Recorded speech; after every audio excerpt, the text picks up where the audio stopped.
Guten Tag, APUSH. We have a new video today. It's the Bee's Knees by the Big Cheese himself, Mr. Linegar. Let's make history today as we jaw over Unit 5, Day 7. Last video of the unit. Finish up the Gilded Age. But first, let's do our daily punishment. How did the pitcher end up in jail? It was framed.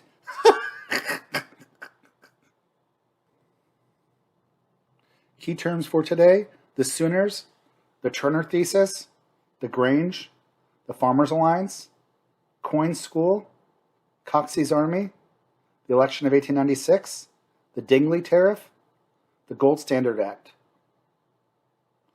We'll go over changes for farmers and farming during the Gilded Age, farmers' political protests during the Gilded Age, and the effect of the election of 1896. Some of this we've already talked about. So Oklahoma is not okay. I think we already knew that, guys. Oklahoma will be a reserve area for the Native Americans. However, there will be some good land found in Oklahoma, and with these new agricultural techniques like dry farming and that wheat from Russia, some white people are going to want to settle in Oklahoma. So there's going to be a land race in Oklahoma. Some people are going to jump in early.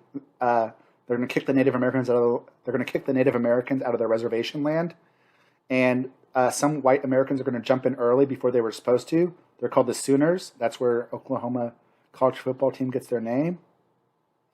50,000 boomers will get land in Oklahoma. In 1890, the frontier line was no longer discernible. There was no more frontier. There was always a frontier. So like in the American Revolution, we had the Ohio River Valley. Then we had the Louisiana Purchase area. Then we had the Mexican Secession. We had Oregon. There was always this idea in America that you could always settle westward and start anew. If I'm poor in the 13 colonies, I can move over the Ohio River Valley and start again. If I'm poor in Kentucky, I can move to Texas. GTT, gone to Texas, baby. But there was no more of that. By 1890, the census showed that there was no more national West. There was no more unclaimed land. Frederick Jackson Turner was a historian. He's one of the historians, probably the only historian you need to know for this class. He argued that the West, the frontier, is what gave America their character and their spirit. It made us independent. It made us always yearning West. It gave us our idea of independence, freedom, belief in democracy. And now with the no more frontier, we no longer have a safety valve. Before this time, you can always just move west if there was a problem. But under the Turner Thesis, he argued that was no longer the case. And we're going to lose an aspect of what makes us Americans. Because the West, the Western frontier, gave us the characteristics, according to him, of independence, rugged individualism, self-determination, stuff like that. Turner Thesis, pretty important. During this time, the government will start to set aside some land for national parks. Yellowstone will be the first national park being created also. This shows some of the Native American reservations. Here's the reservation system. Farming is going to become a factory during this time. You're going to start to see cash crops replace subsistence farming. You're going to see like new types of machinery like the combine, which combine reaping and threshing. You're going to have more agricultural modernization and mechanization. Agriculture will become a big business controlled by a few individuals. There's not enough money to go around. A lot of times small farmers could not afford a lot of the expensive machinery. Farmers will be operating at a loss almost every year. They'll have to borrow money from banks, and then banks will mortgage and take over their land. Cotton prices will sink to new lows. High tariffs will hurt farmers because it makes it more expensive for them. They have to buy expensive domestic products instead of cheaper foreign products. Farmers will try to organize. We've talked about it before, but they'll never be as successful as labor unions in organizing. They never created like a really national organization.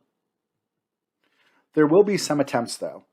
And some of these we already talked about. The first one is the Grange. The Grange was an organization of farmers. It began as a self-improvement society.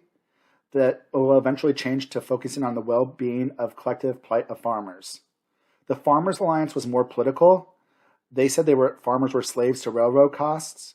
The Farmers Alliance is going to pressure state legislators to try to regulate railroad costs. The Bosch case, as mentioned earlier, is going to say that the states cannot regulate interstate commerce. The Farmers Alliance wanted to regulate railroad prices.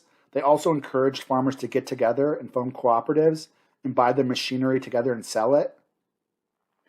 Eventually, these different little groups will kind of go together and they'll form a political party called the Populist Party. The Populist Party was mostly made up of agricultural people. The Populist Party focused a lot on agricultural complaints. They wanted to help out the farmers. They were against the railroads. They were against tariffs. They wanted free coinage of silver, so they were for soft money. Remember, farmers were debtors, so they would want soft money. James Weaver is going to run as a populist candidate in the election of 1892. He'll actually do pretty well. Quinn's Financial School was a pamphlet created. It argued to return to bimetallism for both gold and silver, so it supported soft money. One of the big phrases of populist and farmers was 16-to-1 ratio for gold to silver. They wanted to have an inflationary policy. This is a political cartoon how the populists are taking over the Democratic Party, which happens in 1896. So let's talk about the end of this unit and the end of the West. In 1893, you had a group of unemployed people marching on America. They wanted the government to help them out. They're called Coxey's Army. They were demanding Grover Cleveland help out the workers and help out the poor. He wanted the government to give jobs to the poor people. This actually happened in 1894. It's not going to be successful. Cleveland was a Democrat, but he was a conservative Democrat. In 1896, you'll have the big election of 1896, turning point in American history. You have William McKinley, conservative Republican. Williams Jennings Bryan, who's a progressive and a Democrat. He wanted free silver, hard money versus soft money. Bryan will do the Cross of Gold speech. It will make him famous. In the election, McKinley will win the East, Bryan will win the West, but there's a lot more votes in the eastern states. This will be a big victory for big business, middle-class values, financial conservatism. After McKinley becomes president, Congress will pass the Dingley tariff, which will make a higher tariff. So the exact thing the farmers did not want to happen will happen to them. Congress will also pass the Gold Standard Act, which will make gold the only official currency. So like the exact opposite of what they want to happen will happen to them. And this is going to be the death of Jeffersonian America. This is like, it's no longer possible to have a political party just based on agriculture. And this is going to be the fourth party system. The fourth party system, this is going to transition to the fourth political party system in America. Because remember, with the Democrats adopting Bryan, the Democrats have become more progressive. So before this time, there was three political systems. There was the first party system, which was Federalist versus Democratic Republicans. The second party system, which was the Democrats versus the Whigs and National Republicans. The third party system, which was Democrats versus Republicans during Lincoln's time. And the fourth party system is going to be from here, 1896 to 1932, up until FDR, which will be Republicans versus a more progressive Democratic Party.